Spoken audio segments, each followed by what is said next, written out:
Shri Chandrashekhar please. धन्यवाद सभापति महोदय, आपने मुझे वित्तीय विधेयक पर बोलने का मौका दिया। किसान मजदूर रात में थक के सो जाते हैं, सपने में देखते हैं कि जीवन बदल रहा है, गरीबी खत्म हो रही है। सुबह जब आँख खुलती है तो लगता है वापस जो का तू है। ऐसा ही इस बार का बजट गरीबों के लिए था। महोदय, मैं अपने क्षेत्र से शुरुआत करूंगा।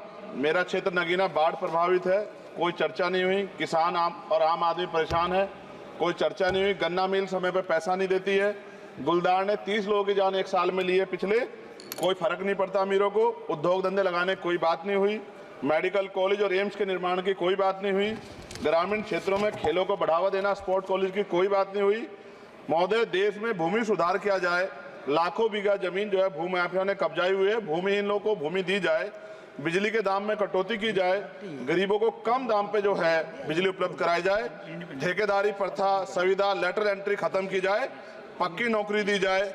निजीकरण की वजह से सरकारी नौकरियां लगभग खत्म हो गई हैं। मेरी मांग है, और मैंने निजी विधेयक भी पेश किया था, कि निजी क्षेत्रों में SC ST की OBC के लोगों को आरक्षण की व्यवस्था कराई जाए और पुरानी पेंशन बहाल की जाए।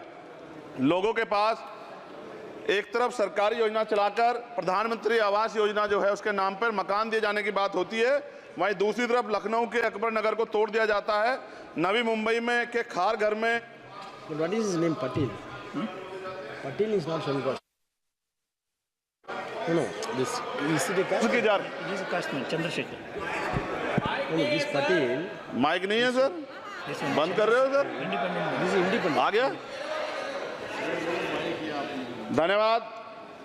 हमारे लोग सर आर्थिक रूप से बड़े कमजोर हैं और 2 अप्रैल 2018 के मुकदमों के लिए कई बार सरकार से बात हुई, वापस नहीं हुई। उनको वापस कराया जाए। भीमा को वकीलों को बहुत पैसे लगते हैं सर। भीमा कोरेगांव में 3000 लोगों पे मुकदमे हुए थे महाराष्ट्र में, वो वापस नहीं हुए। पुणे में दीक्षा भूमि जो हमारा गौरव है उसका वहाँ पार्किंग बना के उसको अपमानित किया जा रहा है, इसको बंद कराया जाए। पेट्रोल पंप के जो डीलर्स मार्जिन है वो 2017 से नहीं बढ़ा सर, इसका असर ग्राहकों पे पड़ता है। इसका असर जो है पेट्रोल पंप के नेटवर्क सुचारू रूप से चलाने पे पड़ता है। डीजल मार्जिन की बढ़ोतरी ना होने से हजारों कर्मचारी, लाखों कर्मचारी जो वहाँ काम करते हैं उनके जीवन पर असर पड़ रहा है। सहारा का में 10 करोड़ जमाकर्ता का लाखों करोड़ों रुपए जमा है। कंपनी बंद हो जाने के कारण 10 लाख से ज्यादा एजेंट बेरोजगार हो रहे हैं, नौकरी कहीं है नहीं। भुगतान ना होने के कारण जमाकर्ताओं के द्वारा एजेंट पर जबरदस्ती भुगतान कराने का दबाव बनाया जा रहा है, जिसके कारण 5000 से ज्यादा एजेंटों ने आत्महत्या कर ली है।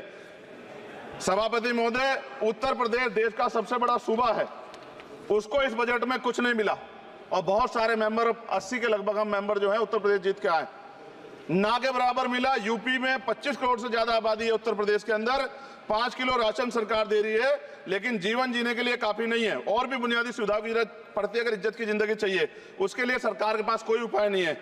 यूपी जब एक बड़ा राज्य है, लेकिन यूपी में भाजपा सरकार की विकास गति बहुत धीमी है। हमारी सरकार से, केंद्र की सरकार से मांग है, हमें यूपी की सरकार की चिंता नहीं है लेकिन यूपी की जनता की चिंता है। मैं मांग करता हूं कि यूपी को 4 भागों में विभाजित किया जाए।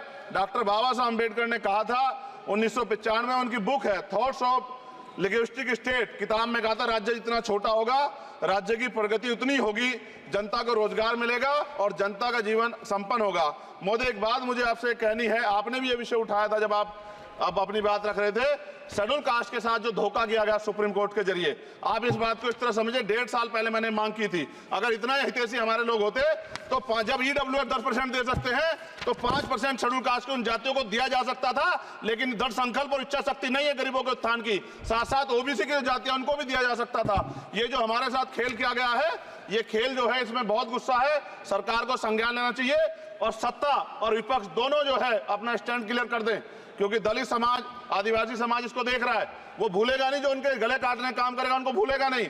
और साथ साथ एक जो मेरी पर्सनल है सर, अभी मैं सुबह से प्रयास कर रहा था कि विनेश के लिए बोलूं, जब उसको डिस्क्वालीफाई किया गया, विनेश या नहीं, लेकिन ऐसा लगा जैसे हमें चाकू घुसेड़ दिया गया। मेरे आज भी याद है उस प्रोटेस्ट में मैंने रातें काटी हैं और 4-4 गोली खाई मैंने। ये देश की अस्मिता से जुड़ा मामला था, पर हमने, हमारी मांग ये थी कि सरकार स्टैंड क्लियर कर दे, तब भी सुनवाई नहीं की गई। जब मंत्री बोलने आए तो हमने उनसे कहा कि हमें कुछ इंफॉर्मेशन चाहिए, उस पर बात नहीं हुई। सवाल ये है सर, 1 गोल्ड हमारे लिए आ रहा था और जब ये गोल्ड आता देश गौरवान्वित होता, और क्या व्यवस्था थी सर कि उसका वेट बढ़ गया, पता ही नहीं लगा सिस्टम के लोगों को। क्या बेवकूफी की गई है, ये सोचने का विषय है सर। ये बहुत महत्वपूर्ण देश की बेटी का मामला है। ये हरियाणा की बेटी नहीं है सर, वो एक जात की बेटी नहीं है, वो हमारी बहन है, देश की बेटी है। और आपने क्या किया हरियाणा के साथ? आपने हरियाणा का बजट कम किया, जबकि सबसे ज्यादा मेडल हरियाणा लेके आता है। ये गलत है सर, ये धोखा है। हमें इस बात की तकलीफ है कि विनेश जो है देश का नाम गौरवान्वित करती, इस देश का नाम बढ़ाती, लेकिन आज जो है अपमान का सामना करना पड़ रहा है। जब हमारे हितों की बात होगी हम जो है समझौता कर सकते हैं, लेकिन जब देश के हितों की बात होगी, बाबा साहब अम्बेडकर ने कहा था हम प्रथम और अंत्य भारतीय हैं। जब देश हितों की बात होगी, महिला हितों की बात होगी, महिला सम्मान की बात होगी, हर हम कीमत चुका देंगे। सरकार के मंत्री ने क्या कहा कि हमने इतने पैसे दिए, एहसान किया क्या? खैरात दी क्या आपने कोई? खत्म कर रहा हूं सर, खैरात दी क्या आपने कोई? इससे ज्यादा पैसे हम आपको दे देंगे, लेकिन आपको चाहिए था कि इस मामले को संभालते और देश का सम्मान बढ़ाते। आपने लापरवाही बरती, इसका खामियाजा हमें भुगतना पड़ा। मैं आपसे आग्रह करूंगा कि जब वो बेटी देश लौटे सर, जब वो बेटी देश लौटे, रुक जाओ प्लीज वाइंड अप प्लीज। जब वो बेटी देश लौटे, मैं आपसे आग्रह करूंगा कि स्पीकर सर यहां बुला के उसका सम्मान करें। हम सब लोग, वो देश की बेटी है सर, देश के लिए गोल्डन गर्ल है वो, गर्ल है वो, उसका सम्मान यहां किया जाए सर, हमें चाहते हैं। बहुत बहुत धन्यवाद, आपने बात रखने का मौका दिया। महिला विरोधी चुप रहे। थैंक यू कोई महिला विरोधी नहीं बोलेगा बीच